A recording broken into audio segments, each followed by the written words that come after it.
Hey guys, VaulSC here, hope that you're doing well. Thought it'd be time in this video to do a bit of a report on the Conquest Last Argument meta.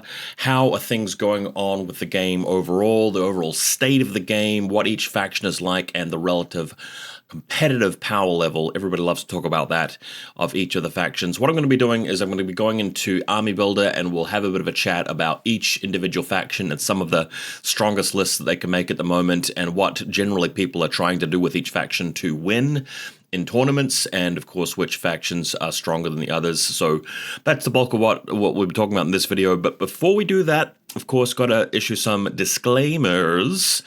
Number one, the state of the game is good. Conquest is in a good place right now. I really enjoy Conquest, The Last Argument of Kings. This is not a video criticizing Parabellum. There'll be some individual things that I will critique, but generally speaking, hats off. This game is got legs. It's going really well at the moment. I love playing it, and I can't wait to compete in some more tournaments and things.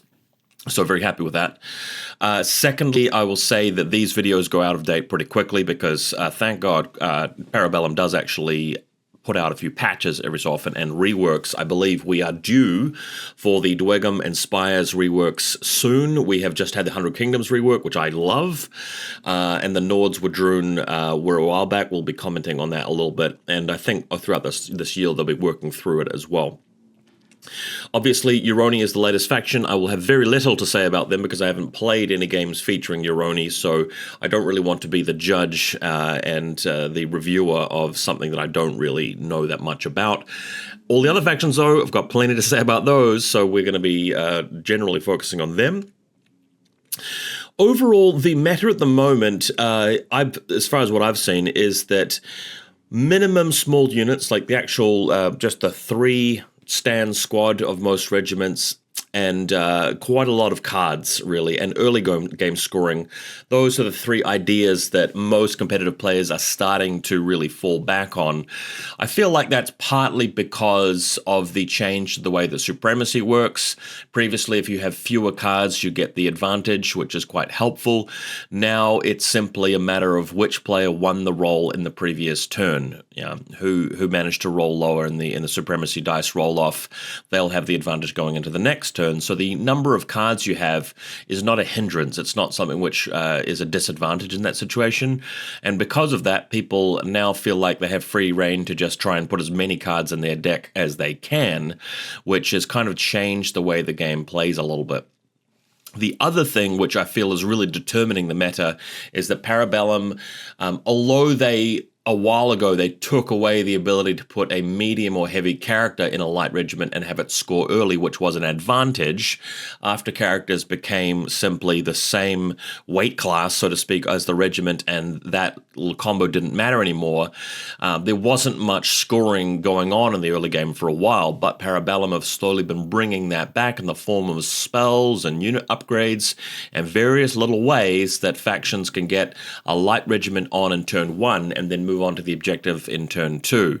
So Nords are probably the best faction at doing that with the Raiders, with the captains. So Nords actually one of the strongest factions in the game right now because of that. Well, partly because of that. They've got other good things going for them as well. Also, city-states being very good, obviously, with the spell that makes the light regiments talk, I think it is, into mediums, but not just, well, heavies, I should say, make them to scoring is the main thing, but not just that, various different character upgrades and things you can get to do that, very, very powerful. And Wadroon, well, they've got a flying medium, a bird that can actually travel 18 inches onto an objective zone directly turn 2. So these kind of things are where Parabellum is taking the game at the moment. I feel like there's so many things in the game that are good right now and that are interesting and are competitive, and obviously so many little things that still need to be fixed, and they're working towards that. There's always more that I want. I'd always want to continue to keep Parabellum to be held accountable for actually improving our game and making changes, especially where the community has this consensus. but they can't get everything right all at once, unfortunately. So let's just dive into the video. Shall we just go through each faction one by one and let me give you my thoughts? So 100 Kingdoms is my favorite faction. They're the faction that I obviously collect and play in person, and they are a very good faction. I am really happy with the rework, with everything that's been done there. I posted a video a while back just going over what I think the changes are, but realistically, after playing some test games and things, my opinions haven't changed all that much. The combinations between either Theist, Imperial, Feudal, or Orders, I feel like the best combos that I can think of are Feudal Theist. So that's one way to go, where you take a noble lord and a theist priest, maybe a mounted noble lord, and you really just try to get the most of the free veteran from the noble lord. You have the ability to take a legion fragment on your theist troops. You have a very cheap theist priest giving you 1 turn of blessed, maybe an archangel in there for the extra movement speed, etc. So that's a very strong way to play. The Imperial Officer, though, probably is still the overall strongest character and sub-faction. The Gilded Legion are excellent, but so are the Hunter Cadre. You can pretty much build a list that only has Imperial stuff in it, and you are fine. So one way to go is to have a setup that looks a little bit like this, where you don't even need to take any items or anything. So the Officer is a character that can go in the Ranger Corps to make them scoring, so they can vanguard up the board very quickly, turn 1 and then turn 2, thus scoring straight away, and their shooting capacity is actually very good. Volley 3, obviously you can't turn that down, and the Officer has the ability to give them the murderous volley as well, which can be quite effective once enemies get close.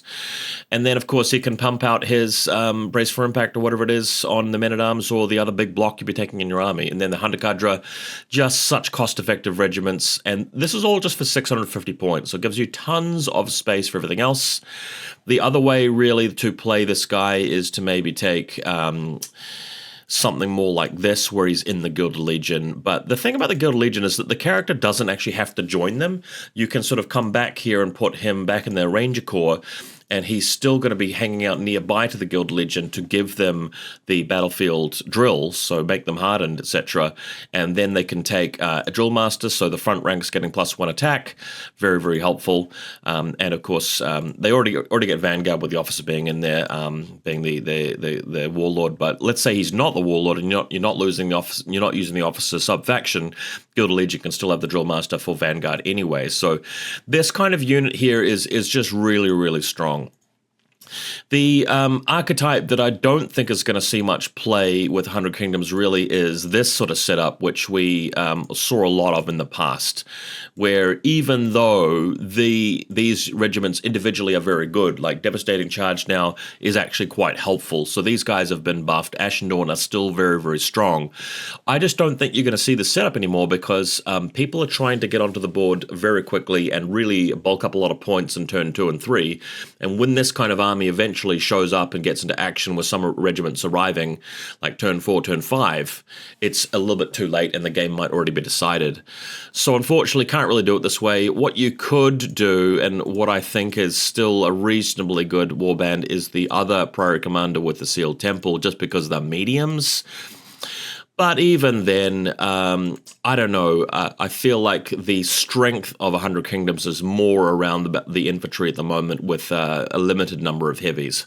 So instead of that kind of setup, the option with orders that I would consider is Errant Order of the Shield with militia and men-at-arms, and what you do is you take a whole bunch of militia, you can take the Servite, and then you give this guy the Elysian Fragment. So I've played a number of times with this sort of setup and eccentric fighting style, and then of course he can take both units of Order of the Ashen Dawn, so you get you will not take any more heavies than this, but what you get here is the really powerful Ashen Dawn, which are still very, very strong, and the Errant Order of the Shield with Elysian Fragment onto a Theist regiment, even though you're not taking any Theist characters. And if you're making the Warlord, then the plan here, well, actually what you do is you make him a dynastic ally. So the plan here is to take a Mounted Noble Lord, and then you take Household Knights and Squires and maybe a Longbows, something like this.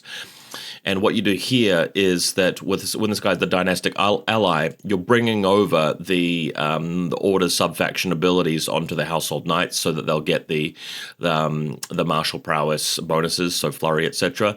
So this is actually quite promising, and you've only spent 1,700 points, so you can still get a mage or whatever else you want to put in there. So that's another way of doing it.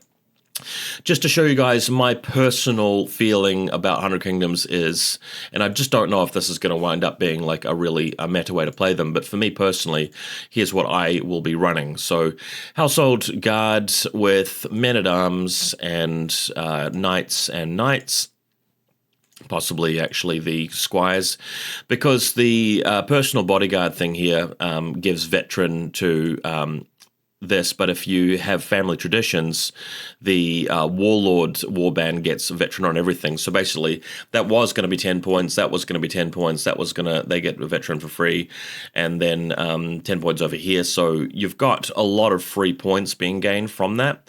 Then what you do is put him on Legion Fragment, Weapon Master, Graceful Combatant, as always, and then he has eccentric fighting style. You don't necessarily have to do that. Front of the line is also very, very good for bravery because Household Guard, one sort of weakness they may have is that the Noble Lord isn't increasing their resolve at all. So the extra couple attacks from that is not critical, but front of the line can be very, very good there. So this little setup here is actually very points effective. And then what I do is take the Theist Priest and the minimum unit of bowmen, just purely to get him on the battlefield as a dynastic ally so that he can give the subfaction out. And then the Archangel, because then what you do is, of course, you take the shield and spear because you get +1 defense. There's no reason to take the sword version when you're not getting the shield bonus from that. And the Archangel has the ability to heal up the Household Guard if it attacks nearby. But more importantly, the Divine Purpose is there to give the extra speed to a lot of the stuff, including your knights, including your Household Guard, including your mounted squires, etc. So just the one Archangel allowing that to sort of kick in and give your army more movement is really, really critical. You can still afford the Chapter Mage with one unit of crossbows. She can then score, and you take, at the moment, School of Water is the best one, just because she can so reliably heal the Household Guard. It's going to be very hard to break these guys when you've got front of line there for bravery and just so many guys in the regiment. And then you still have 500 points left over. So what that means is you can then still take the Imperial Officer, even though he's not a warlord, and you can have a setup a little bit like this, where you've got a medium Hunter Cadre for shooting. This guy can score as well, turn one with that. He can appear near to the Household Guard to give them harden. So what I'm trying to explain here, guys, is that this is my preferred way of playing 100 Kingdoms, just because you're stacking so many advantages and buffs all across the army. I'm yet to really play many games with it, and I haven't even hit the points limit yet. I think there's even enough points for more crossbows. There you go. Then, of course, the other way of doing this is, instead of going for the officer, I think the officer is probably the way to go, but the other mounted lord, having a setup like this, means that with this guy, you are getting another bubble of reroll sixes. So when you go over to the Noble Lord's Professional Troops Supremacy, while friendly feudal regiments are within 8 inches of a friendly feudal character, and it doesn't have to be the warlord, they reroll sixes. So this guy is projecting another bubble of reroll sixes around the board. So a setup like this is kind of what I go for. Your opponent's generally going to have like one or two really tough nuts to crack, like a Talos or a big block of heavy infantry or whatever it might be. These Household Guard with the Elysian Fragment will demolish whatever that is. But because the meta at the moment is taking a lot of cheap troops, like a lot of raiders and a lot of bits and pieces like that, having your own swarm of guys to really deal with your opponent and out-activate them is great. And even though you have a lot of like cheap but high quality troops with the buffs, you've still got the Archangel and the big block of Household Guard to dedicate to some of the tougher fights. So this is why I think 100 Kingdoms are probably above average in the meta, or are going to be, based on what they can do. Now, Spires, the thing about Spires is that they are due for a rework. They haven't had many major updates in a while, and what it's turned out is that the Biomancer Directorate is the top way to play them, and it's not to say that the other factions are bad or anything. It's just that this happens to be the meta way of doing it. So you can put your Biomancer in one group of Desolation drones, or maybe just a few Force-grown drones. I suppose Bound clones is another way of doing it, but I think the Desolation drones is very cost effective. These guys can score, and they're very good at sort of just chipping in with a little bit of background support with their ability here, reprocessing agents. And then, of course, you get access to the Siegebreaker by doing this. Yes, you can put the Biomancer in a group of Incarnate Sentinels. I love that build. I love that army, but I don't think it's as cost-effective as doing it the other way. Siegebreaker is one of the better burnout targets you can take with Directorate, so that's why that's a pretty good pick. The Biomancer, you could be going with Master of Flesh down here, but I don't know if it's essential. I'm not really a spies expert, but I think that of all of these options here, Master of Flesh is one of the preferable ones. I think it's probably more of a choice when you are with a large, escorting unit for the Biomancer. So further on, Ferromancer with Strix, 2 units of Strix. Strix are very good, but you have to play them well. They're a difficult regiment to get the most out of, but they are still very effective. What you want to do is put Avatar Projection on the Ferromancer. This is the most common Ferromancer build competitively, as far as I've seen. And then you either put them in the min unit of Brute Drones or bump them up to, say, 5. And the idea is that you're going to be wanting to get in range to use Induced Lethargy for the -1 defense onto something, and then suddenly the Brute drones and the Strix and everything else becomes a lot more effective. If you can ever get the combo of reprocessing agents and the Induced Lethargy, that's a very effective way to play spies, of course. High Clone Executor, at the moment, people are preferring the shooty version of the High Clone Executor, so you can even take like a double regiment of Marksman clones here, or you can soup them up. Mutations, you probably want to go for the Marksman variant. There you go. Tactics, Suppress Paint. They don't necessarily need Bastion, but they don't necessarily need Double Time. They do need Disperse. That's the best one. So I think I would probably go with either Suppress Pain to help them against other shooting units, or this one for the extra speed. But the idea is that this kind of little warband here is very good support, and there's not a lot of other good stuff that you can take in the faction for Directorate. The one other good pick for Directorate is the Prideborn with the Centaur Avatara and the Leonine Avatara, because there's a bit of a combo off there, and the Avatara are a very good choice for burnout. So having gone over the points limit here, to bring it back down, we might bring the Brute Drones back down. We might get rid of 1 unit of clones there. So you can always do this, and then bring the Brute Drones back up. And then you've got 20 points left over for maybe a mastery on this guy, whatever that might be. So this is kind of a way to play spies at the moment.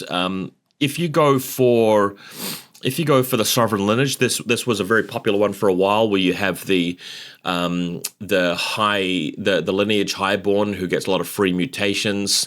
That has been nerfed a little bit because Cascading Degeneration is not as good as it was before. And now that Directorate has picked up a few cool little toys, especially the Siegebreaker being in the Biomancer and the new Lineage Highborn, the Directorate just is a bit more appealing than Sovereign Lineage. Underspire was always good for the mass of units everywhere, but it's struggling against other factions that are doing something similar by spamming the board with a lot of mediums and lights, etc. And again, Cascading Degeneration, Lethal Demise aren't really quite as effective as they have been in the past. So that's why this sort of setup for spies is the way that people are running the faction. But they are in need of a rework. What we need to see is a bit of a change for the High Clone Executor Supremacy. Nobody really is interested in taking his Coordinated Assault. It looks very good on paper, but because you have other ways of spending a lot of command cards in the first block of action, like the Biomancer's Unstable Enhancement, for example, or what's the other thing that he's got there? Essence Transfer, that also works quite well, and of course you can grab the Master of Flesh. So the High Clone Executor not doing a lot for that. The other thing that needs a bit of a buff is the Mimetic Assassin. He's only 90 points, and he can go in any group, but like he just doesn't do a lot for what you're paying for there. And generally, it's better to invest more in warbands and basic regiments that can hold zones and do work. So that is Spires. Spires aren't in a bad place. I don't think they're the number one strongest, most competitive faction right now, but they also don't feel like they're the weakest either. People seem to agree that it's Sorcerer Kings, I think, that are the weakest faction right now. Spires are a stronger faction than that, I will say. So let's go back a step and have a look at Dwegum. These guys have always been a competitive faction. They did go through a bit of an era a few years back where they were just crushing and they were just unbeatable in tournaments pretty much. They are sort of middle of the pack now, and the problem has not so much been their competitiveness but their blandness. So for a while recently, people have been playing the Steel Shaper Warlord with Fireforged and a couple of Steel Forged, and then what you do is you take the Tempered Sorcerer and you put them in more Fireforged and the Hellbringer Drake, and then the Tempered Sorcerer again, and then you take more Fireforged, and then you take another Hellbringer Drake, and you guys can see where I'm going here, right? So they go with School of Fire, and they go on the Hellbringer Sorcerer thing. And this is just a gun line. It's not a particularly interesting army, and a lot of factions really struggle against this. And yet, these guys don't quite put out enough work to get scenarios won at the end of the day to come first consistently at a lot of tournaments. They're just a hard matchup for some armies. But unfortunately, this kind of setup is not particularly interesting, is it? It's just a pure gun line with a couple of Steel Forged to add a bit of meat at front, and they use the elemental potency to heal up when you attack them and shoot them. So that's just not really the most fun way to play Dwegum. What I would like to see is the rules encouraging a lot more player agency and a lot more diversified army lists.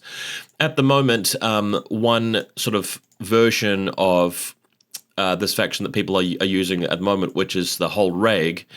So yesterday in our online tournament, I was playing against Halakir with this sort of setup, which I was really impressed by, to be honest. So the whole Reg, no need to give him any gear. He's just got 2 Warriors and 2 Drakes. The Drakes are very effectively costed. And then you go with the Ardent Keroueg, who has like lots of Flame Berserkers and Wardens. The other way you can do this is use Magma Forge instead of Wardens. I think the Magma Forge probably are better. They are the same points as Wardens, and they have Cleave 2 instead of the extra attack and Devout. Fearless is very good for the Wardens, but Aura of Death is very useful as well. So, yeah, take your pick. Either are fine. The idea, though, is that the Warlord, even though he's not forced to pick one of the sub-factions, what the rules are saying here is that when you select your Warlord, if you have a Keroueg, it's got to be the Ardent Creed, and if you have a Sorcerer or Steel Shaper, they've got to have a Tempered Creed. But by taking a whole Reg, you're not forced to pick one of the creeds, but you can still take one of the creeds, which I had not really realized until yesterday. So this whole army here can be of the Ardent Creed if you want to, or even Tempered if you want to get a couple of elemental tokens from the Keroueg spells. But Ardent means you're not really going to get broken, and you can do various things in terms of like challenges and stuff. I can't remember what the rules are there, but the main point is that the whole Reg supremacy gives you +2 to scoring for commanded regiment stands, so even your lights of Flame Berserkers can be 2 seizing stands, and then of course with the character joining them, that's another 2, and so on. So yeah, it's a very tough list to beat if they get onto the objectives very early and you take too long to get them off the objectives. So they're a good matchup for something like Nords or whatever.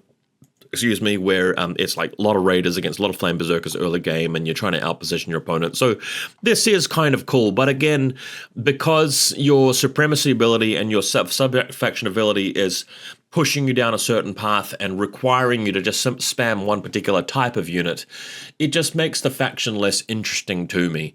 Like if your Warlord ability and your sub-faction ability, it still encourages you to take a list which kind of has one of everything, and maybe that you've duplicated one type of regiment and that's it. That's when the faction looks really cool. Like when I was showing you 100 Kingdoms earlier, I was showing you household knights and household guards and men-at-arms and mercenary crossbowmen, and it also had Andakadra and this and that, and it was quite diverse. And the faction's got a lot of abilities to use and a lot of things to consider. Whereas this, it's pretty much just one strategy of just charging directly forward. Make sure you hold the zones, and just charge your opponent and roll dice. And that's not super interesting to me from a strategic standpoint. From a competitive meta standpoint, it's just middle of the road. These guys are around about the sort of level of Spires in 100 Kingdoms, in my opinion. They're probably not as strong as Nords Wadroon at the moment. So that's where we are with Dweghom. By the way, you can still take Ballistae instead of Hold Warriors because they're scoring. So you have like the ray guns kind of meta where you have essentially lots of Ballistae and they can all score because of the supremacy, and you're trying to sort of form a gun line that also scores early game. That can be quite strong as well for Dweghom. Just not that interesting. All right, Nords. So their rework is kind of okay. I don't think everything in this faction is particularly good, but they are a very strong faction. What people are typically doing at the moment is they are running a Volva Warlord, and then you have her in some Valkyries. I'm not really sure what the optimal number of Valkyries are. The Nords players will explain that to you. Everybody has this figured out, but I've only just glancingly and passingly looked at it. The main idea, though, is that you are taking as many units of raiders with captains as you need to score early on in the game, and the Volva, of course, can target infantry that are on an objective for their healing, etc., which is really, really good. The +1 evasion faction-wide is important. When you go from raiders being evasion 1 to evasion 2, it really makes them so much more cost-effective early game for beating up on other light regiments. Then what you can do is you can come over to your Koninger, and you can take Bowchosen. I think that's still a really important unit.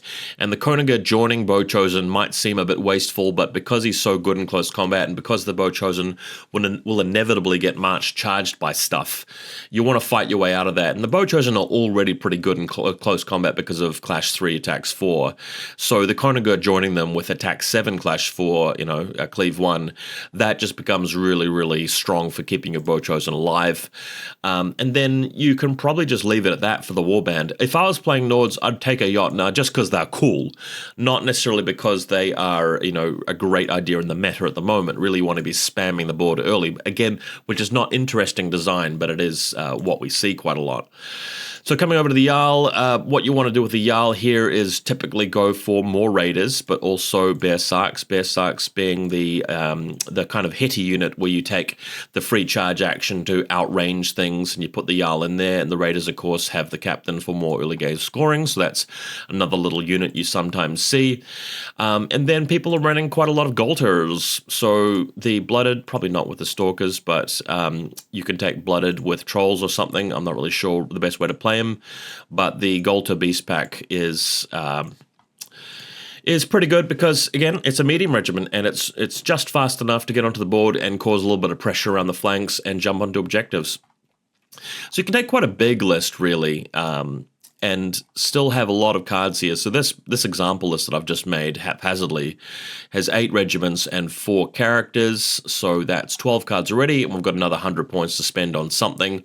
This obviously is just me remarking on the regiments individually. It's not an actual sort of full-on meta list. What I'm not seeing that much of is the Jotnar Cider in people's competitive lists. I think that it goes against the old strategy of trying to get onto the board early and scoring a lot of points.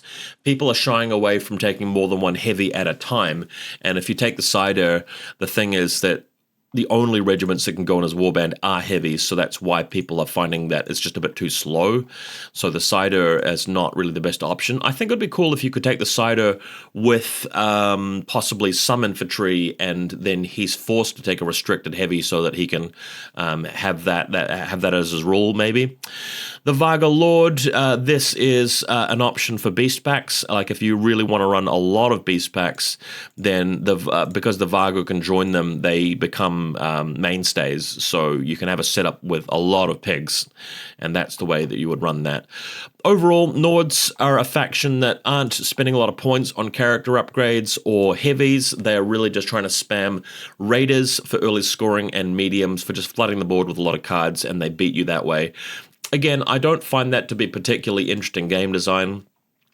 I would like, the faction to be looking at more synergies and combos which relate to items that do different things. I think that Parabellum's the work they've done on character upgrades for masteries and magic items and so forth hasn't been that good. The way that I like magic items to work is that if you take it, it fundamentally changes the way that your regiment, is supposed to perform and operate on the board, and it makes it a little bit like a different regiment, and it really helps to characterize your army list. And hard for me to think of a lot of examples like that just off the top of my head, but I think they need to get away from the idea of taking things for helping duels out, unless they're going to make duels interesting, which again is something they need to be doing for the meta. Nords were thought of as like a dueling faction, but like nobody cares about duels right now, and they still need to fix that. And I think that would make Nords a little bit more interesting. But generally, because the need is so great to have a lot more cards than your opponent and to score as early as you can, what you want to be doing is you're taking a lot of these sort of regiments without spending too many points on them. So that's a rough look at Nords from my own personal perspective. Now, Wadroon, I've got a bit more to say about these guys because this is my favorite faction online when I play TTS. I will show you the list that I'm playing at the moment in the TTS tournament. I'm 2-0 at the moment. We'll see if that continues. But the list I play is with the Foot Chieftain. The Chieftain on the Thunder Rider is also very good. But the Foot Chieftain is, I think, slightly preferable, and I think the best option for the faction at the moment. That's just what I think personally. A couple of reasons for that. The ability to give all of your tribes Vanguard is important. That's one thing. Crushing Force is not a big deal. Like that's not a big deal. But the tempo of vanguarding your slingers and your veterans and the braves from your queen elsewhere in the warband is a big deal. Having Chosen and Conquest join the Chieftain without having to buy a Scion is also very, very good. The Chieftain is very good in the Chosen. He has more cleave than they do, and he's got flurry. So he's actually and he's a very strong duelist as well. So this is my preferred warband. But the other reason why the Chief comes out just slightly better is that you can put vision on him, which is really, really important, because he gives flank to all of the other characters. So what I do is I take the Winglord Predator, and I add a Apex Predator. War is a very good chant choice for him, because then he gives various different things cleave. But I've gone with Famine because the rest of my warband looks like this. We've got the Queen, I've got Braves, I've got Warbred, and I've got another Apex. And the only thing that doesn't really benefit from Famine here is the Warbred, who automatically get +5 for charge from Juggernaut, and they can't use Famine to increase that. But because Warbred also don't really benefit from the cleave, because I've already got cleave, and same with the Predator, and this Predator's got it, and the Hunting Pack, they're not really going to do a lot of chanting, and the Winglord's already got cleave. I find that Famine is a bit more clutch, because you might be in a situation where you're just a couple of inches short of a guaranteed charge, and if you can make it a guaranteed charge with an Apex Predator or a Winglord Predator, then that can be really game-changing, and I have Famine specifically for that reason. But coming back to the Chief, Conquest and Vision is so important, because on turn 2, you're bringing on the Chief and the Chosen with flank, and then the Winglord's coming on with flank, the Matriarch Queen's coming on with flank, and then you pick the Warbred to show up automatically, and you're rolling for the veterans to come on a 1 or a 2.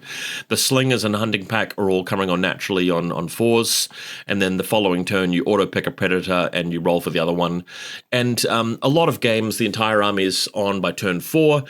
Some games, the entire army is on turn 3, 3 if you get a little bit lucky. And that makes this army very effective for getting on the board, threatening things with slingers, but also protecting the slingers, being probably the most important element.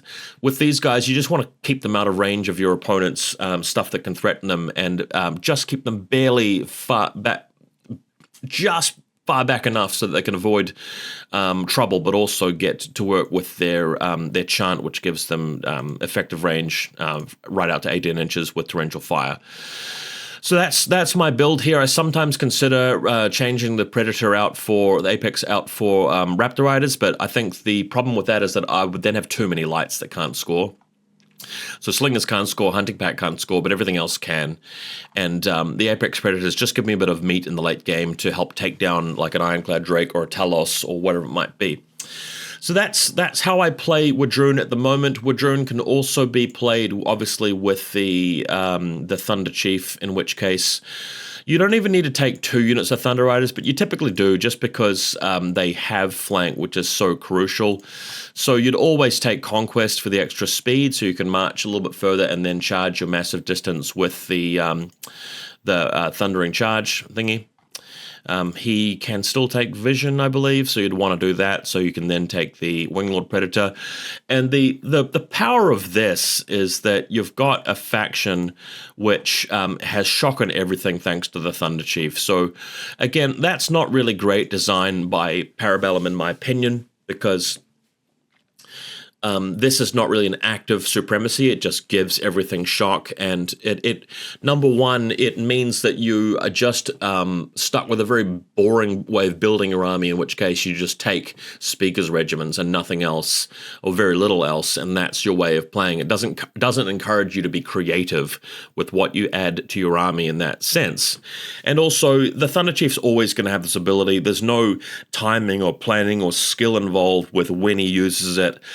I think that the rule should actually say that his warband gets shock, and then once per game you can activate the supremacy to extend that to the rest of the army. I've been saying that for a couple of years now. I really hope they bring something like that in. So this is your speakers list. You can keep going with it if you want. You could take another Predator. You could take Mounted Predator. I personally think it's worth mixing in a Queen, but that's not usually what most people do. Usually it's just more of the same stuff, more Raptor Riders, more Apex Predators, just anything that's going to benefit from shock, and that's the way you play it. I feel like slingers are more important than having shock on everything, and that's why I prefer the Foot Chief, because he helps the slingers a little bit better. But that's Wadroon. I think that Wadroon are in an interesting place as a faction. They are possibly the strongest faction in the game competitively. They are possibly number 1 right now because of their sheer efficiency and because the Chief and the Slingers are just a little bit too strong. So many lists have difficulties dealing with a good Wadroon player doing things correctly with the Slingers. The problem with Wadroon that they need to fix is that at the moment the supremacy abilities for everything that is not a chief, one of the 2 chiefs, is really bad, and the chanting mechanic is a little bit dull. It really is more about the generating chants and very few things that can effectively spend the chants. I would prefer to see them rework that again. I'd go back to Slingers and go, okay, instead of getting effective range up to 18, maybe they could have the old ability where they cause resolve checks if you're chanting, but they don't actually get the effective range, which would nerf them, but they need a nerf, right? And as I mentioned with the Chief's abilities, make it so that it fixes Warband only, and then once per turn you can extend it, and that would help rein in the power of the Chief a little bit more. And then you can go back to other regiments like the Blooded and things like that, which been left behind, and give them a little bit of love. So yeah, Wadroon, a bit of a lopsided faction. They're a really cool faction and extremely strong, but it is what it is. Now, Old Dominion, they obviously, when they came out originally, they weren't the best because they struggled a lot with shooting, and they wouldn't really get to a very strong point in the game quickly enough. Then what happened is that Parabellum mistakenly overbuffed them by making the Strategos have this thing where he put the Praetorians onto the turn 1, which was ridiculous. So now he's just simply got flank, which is much more reliable, reasonable. Also, previously you had the Aura of Death thing along with the Strategos giving Prabagenia, which previously gave Aura of Death 4 to the unit once you combo with the whatchamacallit, the Profane Reliquary, they've taken that away. So Old Dominion is not really playing around this block as much as it was before. Thankfully, it's still actually a good regiment. Like if you take Aventine Armor and you take Eternal Discipline and you've got the Praetorian Guards there with, I don't know, Dark Cenotaph. You don't really need Dark Cenotaph to be fair, but probably a Standard Bearer, and you've got a bunch of Praetorians there, then you've got a pretty good warband here, and these guys are still very good because they become so tough once you get to tier 3 for Bastion on top of Bastion, right? But the problem with Old Dominion previously was that they made this too strong, and they had carries causing an additional wound for every level of Dark Power Pool when you roll a 6, etc., etc. They've nerfed that. But in the newer incarnation, the Archimandrite's warband is now probably the most desirable, and it really is this kind of setup that people are afraid of. We don't see the Archimandrite Warlord, mind you. It's typically something else in the faction, either the Auxiliarch or the Strategos, really. But if you now go with this sort of setup here, where we still maybe take the Praetorians or a Thanatoi, which have become very, very good. If you take this sort of setup, we'll just go back to Aventine Armor and Eternal Discipline over here.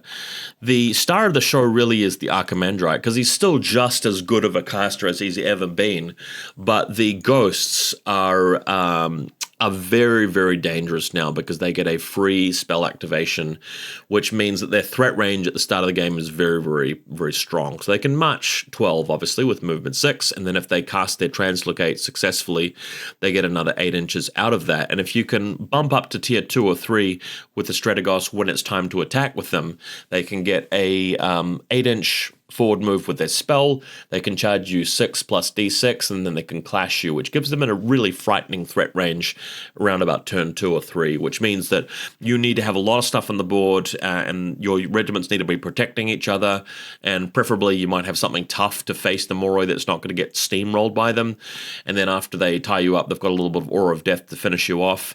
So this has kind of become the meta here for Old Dominion, not specifically these exact units here, but the Moroi and the carries. Carries are still very good because they have that free spellcasting action, which makes them worth their points, in my opinion, and their lights are to get onto the battlefield early. In terms of scoring, you don't really need to be scoring with the Moroi and the carries because the Legionnaires can get right up there with their free Standard Bearer, giving them +2 speed, and their Optio to give them Vanguard, which allows them to march up like 12 inches onto the board, which is pretty nuts, and always has been. I've always complained about that. So if you have a couple of Legionnaire regiments with Optios, that sort of sorts out your early game scoring problem, right? And of course, we've only spent 1260 here, so what you can do is you can take another unit, another warband like this of Archimandrite stuff, or you can go in with some heavy-hitting things with some brutes, etc. The only thing we're not seeing a lot of is tons of heavies, which was a previous thing where that was easier to do because of the +1 to reinforcement rolls that Old Dominion were getting unnecessarily, and thank God they took that away. So with the nerfs having taken effect and the Moroi now being very, very good, Old Dominion sort of came down, but they've come up again a little bit, and I'd say that they're not really at the lower rungs of the ladder, but they're not right at the top next to Adrune and Nords, in my opinion. I'd put them somewhere near the middle, possibly around the same strength level as 100 Kingdoms, if not maybe a little bit better. As for the rest of the list, I'm not 100% sure. What I would say about the Fallen Divinity, by the way, I read on Discord that there's a bit of a problem with Eternal Discipline, so let's have a look at the ruling. All stands in regiment this character stand is attached to gain the Untouchable special rule. So that wording implies that unless the character is in a regiment, it does not gain Untouchable. But the way we've been playing it earlier on in Conquest history is that the Fallen Divinity has access to this ability, therefore she can use it and get reroll 6s, which she desperately needs to stop her from dying against shooting. But because she can't join a regiment, it has been ruled, from what I'm told, like, comment if this is not true, but from what I am told, she cannot make use of Eternal Discipline, which means that I think she's unusable. I think that you just can't really run this character competitively, which is a shame. Like, she's such a cool idea in a regiment. They need to fix that ASAP, because as it stands, with no reroll 6s, you are going to be taking so much flack from slingers and hunter cadre and stuff like that, that she'll be under too much pressure and you'll lose the character without getting enough value out of it. So I just don't think she's a good option. So coming back to our meta list here, I think the Hierodeacon is the other obvious choice. We can go Cultists if you want to get in really early and start casting Dark Supplication really early, and then when the Archimandrite shows up with the Legionnaires, you use Dark Shepherd on that, and the Archimandrite heals the Legionnaires back. But this allows you to get a bit of beef into the list. The Caryatids are a good choice because they're mediums, and the Bucephaloi are a good choice because they're just very good. They have the Cleave 3, which is nice, but the Tenacious, I think, is what's made them quite useful in the current meta. If you don't like them, if you feel like you really would prefer the Caryatids, so the Canaphores, these guys I think are just as good. Maybe the Canaphores are actually better. I'm just glad that they've got the Undead Cows into the conversation now. So I think that's really, really good. People are telling me that the Centaurs aren't great, need a little bit more to justify their points. I think they're okay. I think they're fine. The Athanatoi have also been buffed a fair bit as well. Attack 6 is what's making them a little bit more considerable. And they have parry, which doesn't help a lot, but sometimes it does. Like if you're up against a bunch of veterans or something, and turning off their flurry can be quite good. So Athanatoi is another option there for the Strategos early game. But yeah, Hierodeacon would be the other pick. You can, of course, go for the Manus Strategos or the Exiliarch. They are good, viable characters, and I'm glad that everybody's sort of part of the conversation. We just need the Fallen Divinity back in there. But generally, Old Dominion, I think they're very well placed. They're still a very interesting faction, very fun faction. So pretty middle of the road, with the Moroi, I think in particular, making them quite dangerous. On to city-states. Now, as everybody knows, when these guys first came out, they were the weakest faction by far, because people only really had access to hoplites and cows, and that's where you build this list, which really just has cows and hoplites and Haspis and Thyrians, and then the giants came out, and you'd go, okay, cool, we'll throw a Hephaestion in there and make this guy the warlord. And this sort of warband was really all that city-states could do, and their stuff was just too expensive. They got outmaneuvered, and they got outclassed by superior abilities that the rest of the factions had. So what's changed now is that, number one, we have chariots. Chariots being the best thing that this faction can have. So what you do is you can have the upgraded phalangites, who are a lot better now. They can have Sacred Band veterans, and then suddenly you've got a character here which is actually quite nasty. Phalangites actually being quite useful in this sort of setup. Selenoi, just because they're a light regiment which go very fast, and they can be scoring once you put the spell of making them heavy on there. And then, of course, you go for the war chariots. People are saying that they slightly prefer the Flogobolin. I kind of like the Scorpios for the little bit of extra range, but the thing about the Flogobolin is that it has condensed repellent. Yeah, effective range is equal to they're a little bit like slingers, except they don't have to chant. So they're range 12, but they're always going to be torrential 12, and that's why their barrage 7 is going to inflict more hits than the Scorpios barrage 8. So what you do is you march 7 and your range 12, which is why you don't really need the additional range from the Scorpio as badly. And then your barrage 7 is going to inflict several hits. Remember, you've got dead shots, so you're always aiming. So if you get 4 hits, there's another 2 from Torrential, which gives you 6 hits at AP 1. And that's, I think, why people prefer that. With the Scorpios, you can get a little bit more value with rapid volley, but you've got to get into their flanks, really, for that one. So I like both, to be honest. The Flogobolin's probably better for just the direct, straight-up damage walking into them. But the more important thing is that chariots have flank. So in this setup with 4 chariots, you've got 4 mediums just appearing without needing to roll, and they can go on and score. And they can score for just the minimum of 130 points per chariot, which is absolutely golden golden, and then they're so good at just chipping away and getting damage onto your opponent. You charge in with something powerful and leave them on 2 wounds left, and the chariot chips away and kills it. They can see over stuff because the cavalry, I think the chariots are size 2. Can't quite remember. I just assume they are. Might have to double check that in the rules. But this sort of warband is very, very good. And I think a city-states list that has no chariots at all, I'm not particularly afraid of it. But once I see the 4 chariots there, that's when things become really problematic over the course of the game, because a good player can just leverage that so well. The other thing that people were using with city-states for a while, and still are to be fair, is the Agema warband here with the Sacred Band Veterans. These guys for 50 points are the same as an additional stand, but they have 1 additional wound. So there's no reason not to take them, because you get an additional cleave as well, by the way. So it is just an auto pick. They're strictly necessary, the Sacred Bands.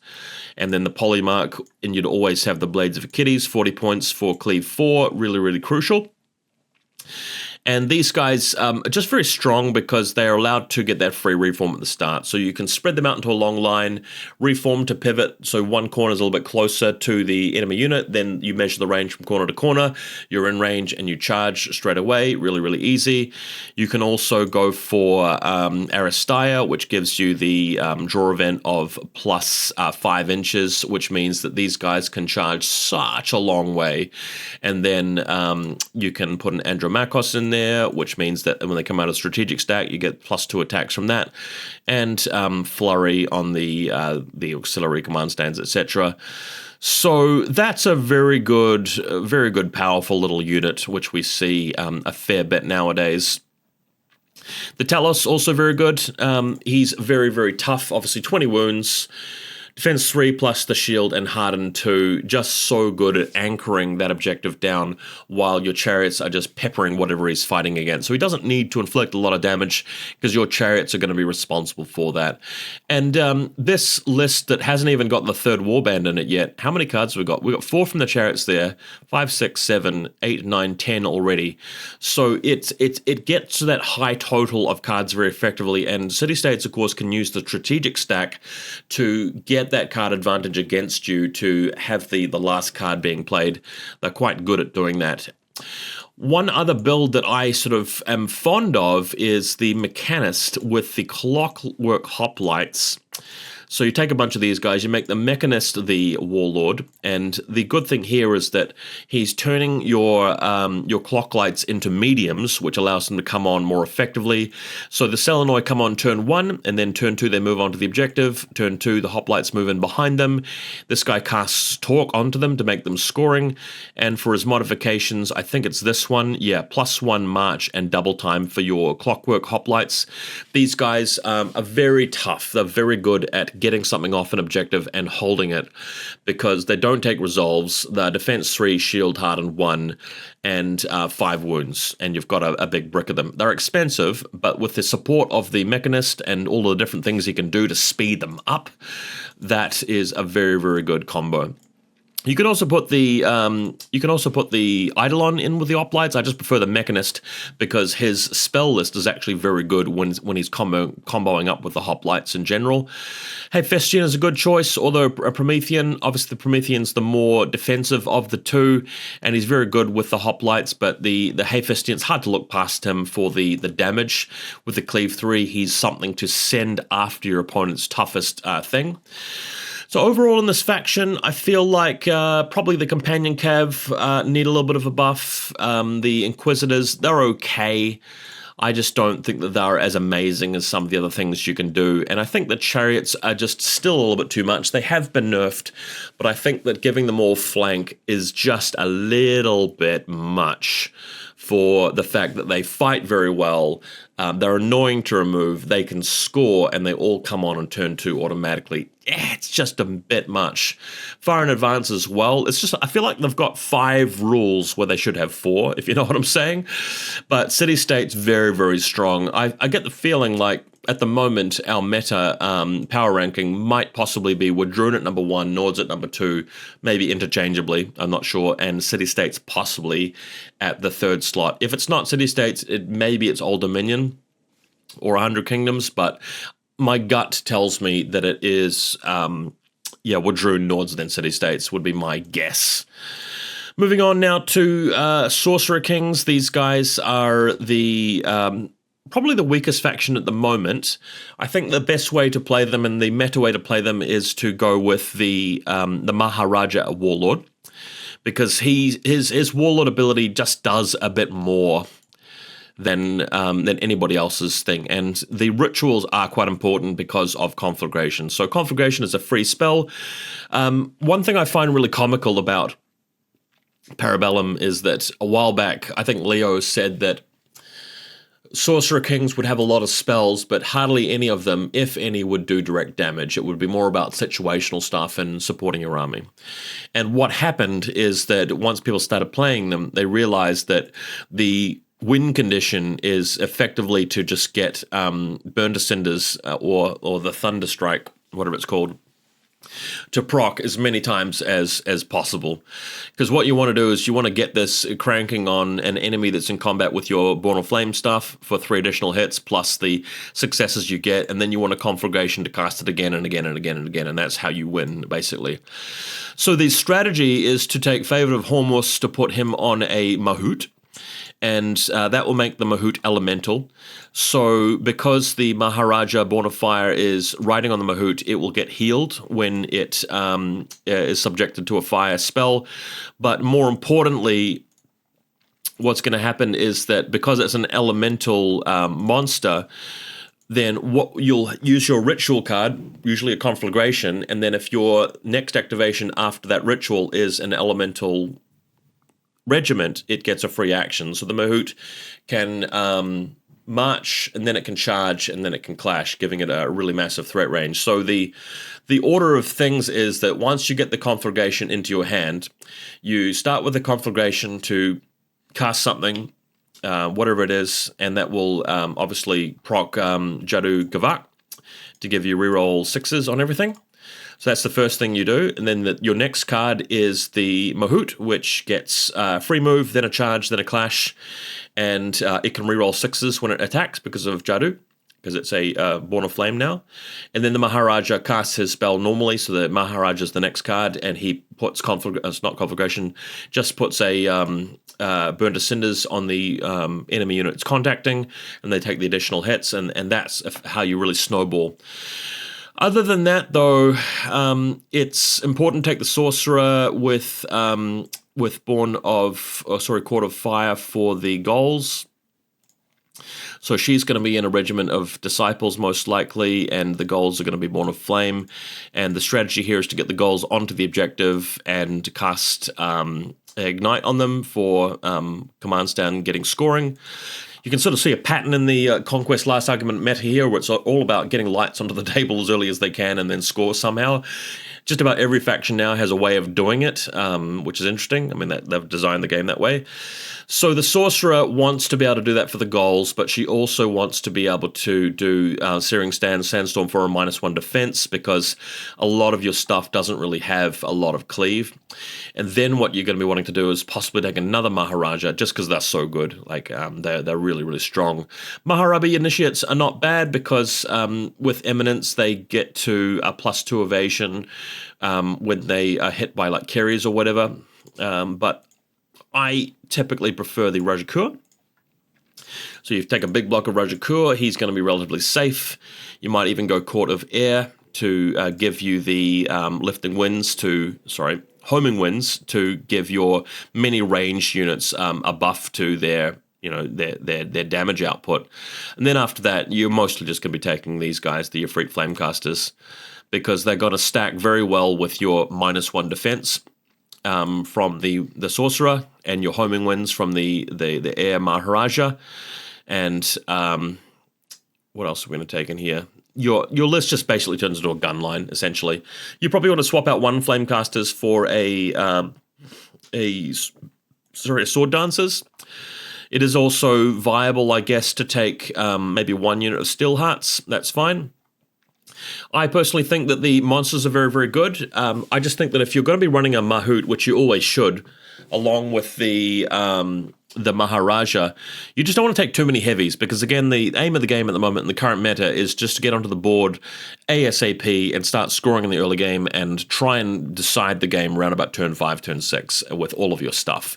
So although the monsters are very, very good, having too many of them can be a problem, and what you really want to do is swarm your opponent with shooting and pick them off with your conflagrations and your disciples.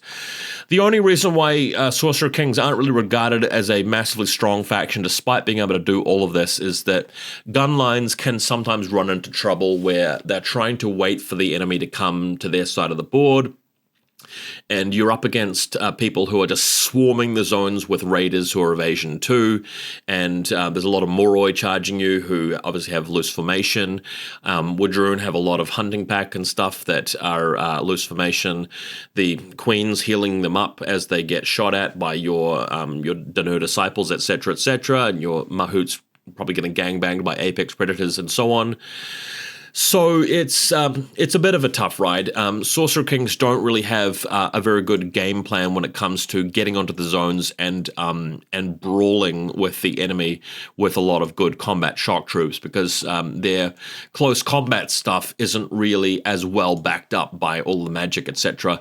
If you go with a Raj, I mean, the best you can really do is to get his Molten Blades onto them, which is not bad. I mean, it's pretty strong, but these guys do suffer from anything that's got Line Breaker. They've only got Defense 3, so against spells, shooting, and just a lot of close combat attacks, there's always going to be something in your opponent's list which can give these guys a hard time. So that's probably one reason why Sorcerer Kings aren't super strong right now. Well, that's it for the video, guys. Yoroni is the last faction here. I just don't really have much to say about them. One thing I like about them is that you can take a regiment that has like just 2 stands in it. So if you go for a modular regiment and take a couple of these Tengu Ayakashis, they are about as cheap as you can get, but unfortunately they're still kind of expensive at 80 points each, but you can at least sort of keep your number of cards quite wide, and you can keep the amount of commitment you're putting to each zone at an effective amount. I just really haven't seen these guys on the table yet to give you guys a proper opinion. The models that have been coming out are okay. I don't love Yoroni in general because I feel like Parabellum had a lot of other good faction choices they could have released, like Dogs of War, or obviously Weaver Courts or something like that, or the High Asgard, Hell. Those would have been great factions, but we've got Yoroni for what it's worth. I just don't know. They're going to be they're a regiment that they're a faction that reminds me of the Sovereign Lineage from Spires, where all you're taking is a lot of brutes. So they could feel a bit like that, but they have some very interesting play styles and abilities that they have, which make them very different to the way that Spires work. So I'm just going to need a bit more experience before I can talk about which characters I like and whether or not they're a competitive faction overall. Cool. Well, that has been an hour of me talking about the Conquest meta. Hope you guys enjoyed it. If you did, please check out this video I'm going to put up here on your screen for some more Conquesty content, and hopefully we'll have some more bat reps for you again soon, most likely next month. Catch you later.